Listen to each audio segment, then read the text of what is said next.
lane for day 2 of practice for the Australian Grand Prix they come.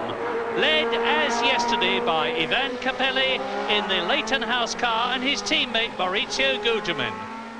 Yesterday, 1.5 hours setting up and fuel checking and tyre wear checking in the morning, followed by that sensational 60 minutes of practice, during which Ayrton Senna circulated as the fastest man ever at Adelaide in 1 minute 15.671 seconds to set the provisional pole time, which it's going to be very, very difficult indeed to beat today.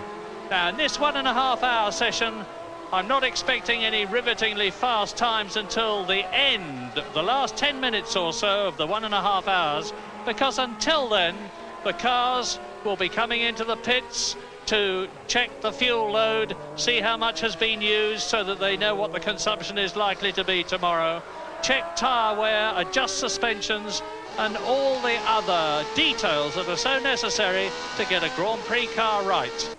Sensational is an overworked word, but it's the right word to use for this man. Number 4, Jean Alesi, the Frenchman who burst into the Formula One firmament in 1989 with a 4th place in his first Grand Prix in France in the Tyrrell. A car which at the time none of us expected to be as high up as that. And this year, in this new Harvey Postlethwaite designed with Jean-Francois Migeot, the Frenchman, doing the aerodynamics Tyrrell with a Ford engine, Alesi has been sensational. 2 second places. He actually led Ayrton Senna in the first Grand Prix at Phoenix, where Alesi finished second, and then he went on to finish second in Monaco. Alesi is a street fighter, and Adelaide is the circuit that suits him very well indeed for his last drive for Tyrrell before he goes to the Ferrari team for 1991. And Alesi yesterday, Friday afternoon, was 3rd fastest at Adelaide.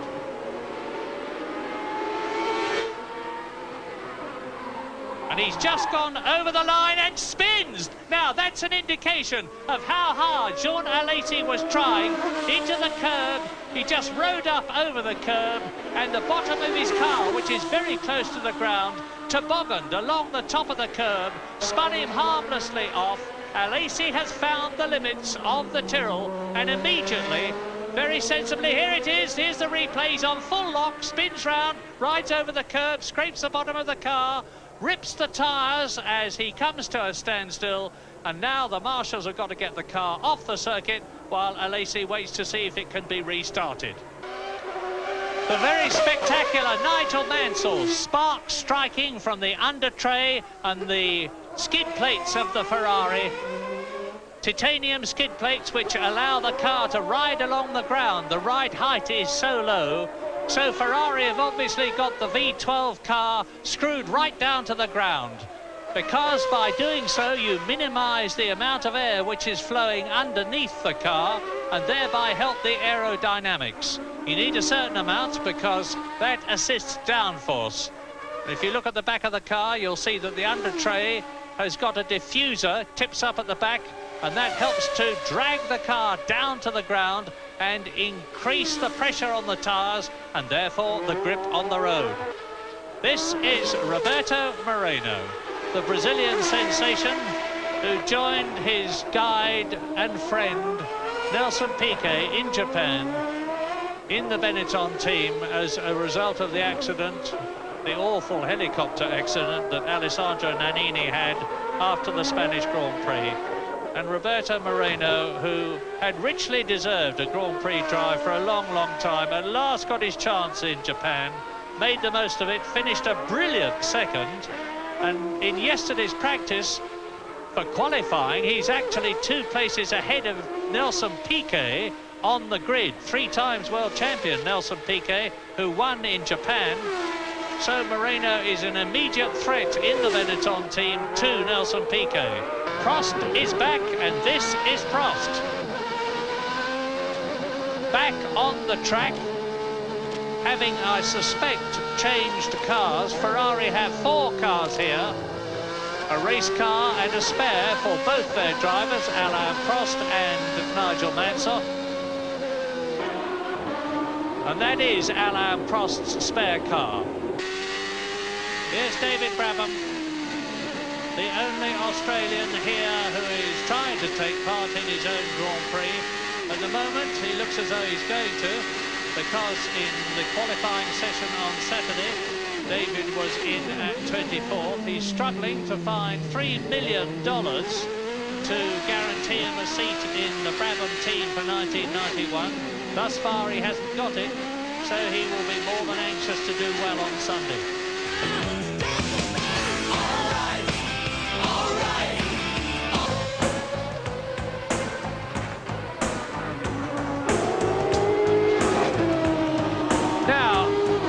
I wonder if this is going to be one of the first really fast laps, because I noticed that Ayrton Senna there, who of course is holding the provisional pole position and who at the moment is 9th fastest on Saturday morning, is going out on a new set of tyres.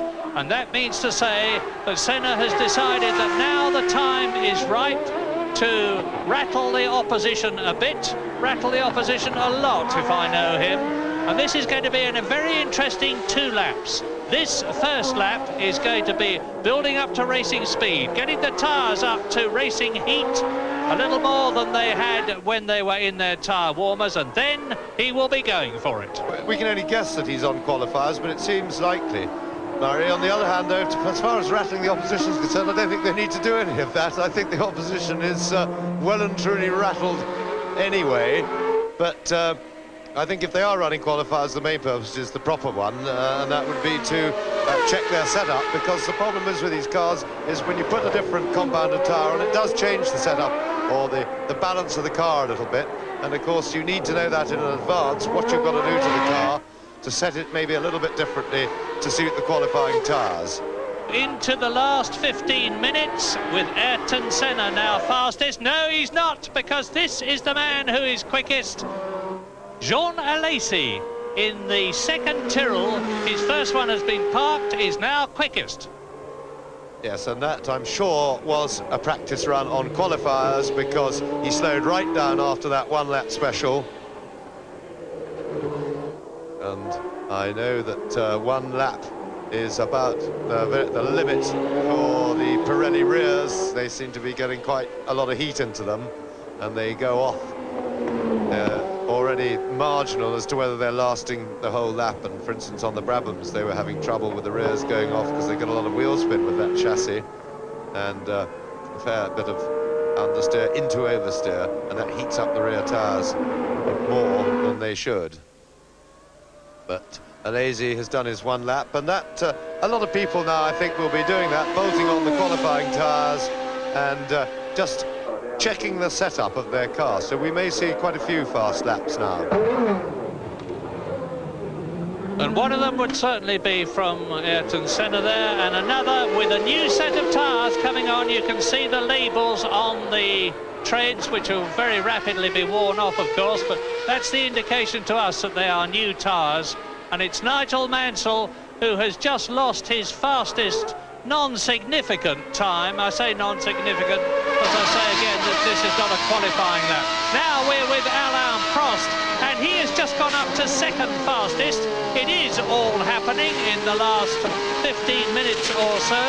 Alain Prost is now 2nd fastest to Jean Alesi, but a pretty considerable gap. And the very interesting thing about Alesi's lap of 1 minute 16.9 is that it is only 1/10 of a second slower than his qualifying lap yesterday, which put him 3rd on the grid, and we can expect him to go faster than that this afternoon. Now, Alain Prost making a final check. I have little doubt on the handling of the car, the reaction of the engine and everything else that the driver needs to be happy and sure about before the afternoon 60-minute qualifying. He's 2nd fastest, Alesi is fastest, Senna is 3rd, Mansell is 4th, Piquet is 5th, Gugelmin is in 6th position, Berger is 7th, and Derek Warwick is 8th quickest in his Lotus, a second faster than he went yesterday, and that is very good news. Nigel Mansell And he is going quick.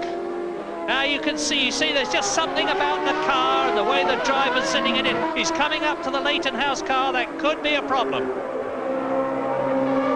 Yes, and this is certainly practice on your qualifiers time. I've just seen Jean Alesi going out of the pits on another new set of tyres. I'm sure that's another set of qualifiers, maybe with a little adjustment to the chassis to get the balance right, to get everything ready for the big blast this afternoon. Watching Mansell. He said Mansell certainly giving it plenty. Coming up to the last corner, final hairpin.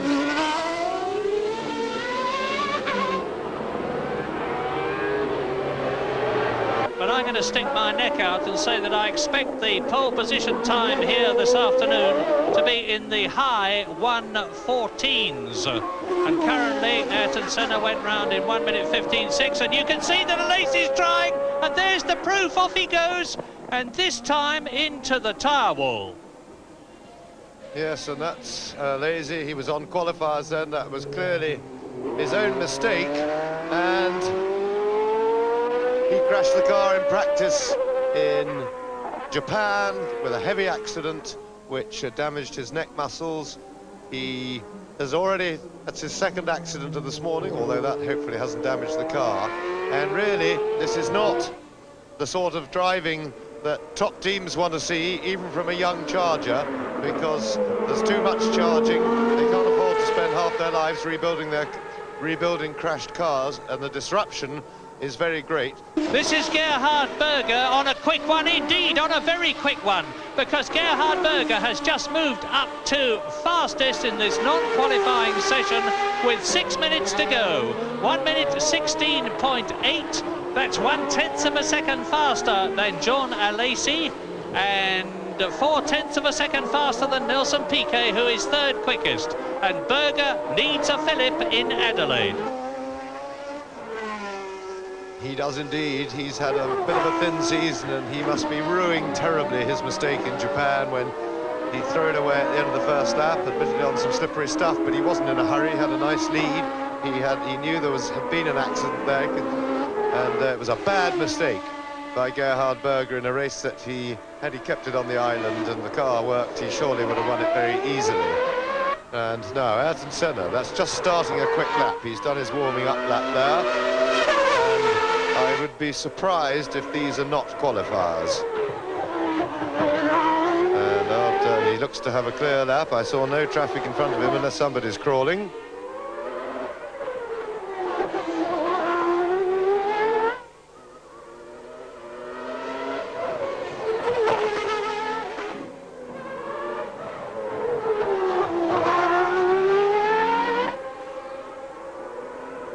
Yes, and watch how unruffled it looks. He's balancing the car beautifully.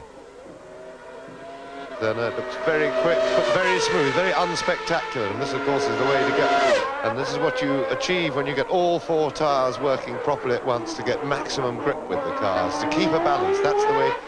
If you end-to-end the car, saw away at the steering wheel, you unstick each end back. You know, you make the car end-to-endy, and it doesn't get nearly the grip. So Senna. We're sure he's practically qualifying on nice little slide, kick out with the tail, controlling it with the throttle, and the 15.8, well, that's like yesterday. So certainly those were qualifiers. And Senna, that's a couple of tenths slower than his actual qualifying time. Well, a tenth slower to be accurate, and that will do him for the moment, I'm quite sure, with time running out. And there you have it, the fastest this morning, Ayrton Senna and his teammate Gerhard Berger, Alesi, Nelson Piquet, Moreno and Nigel Mansell.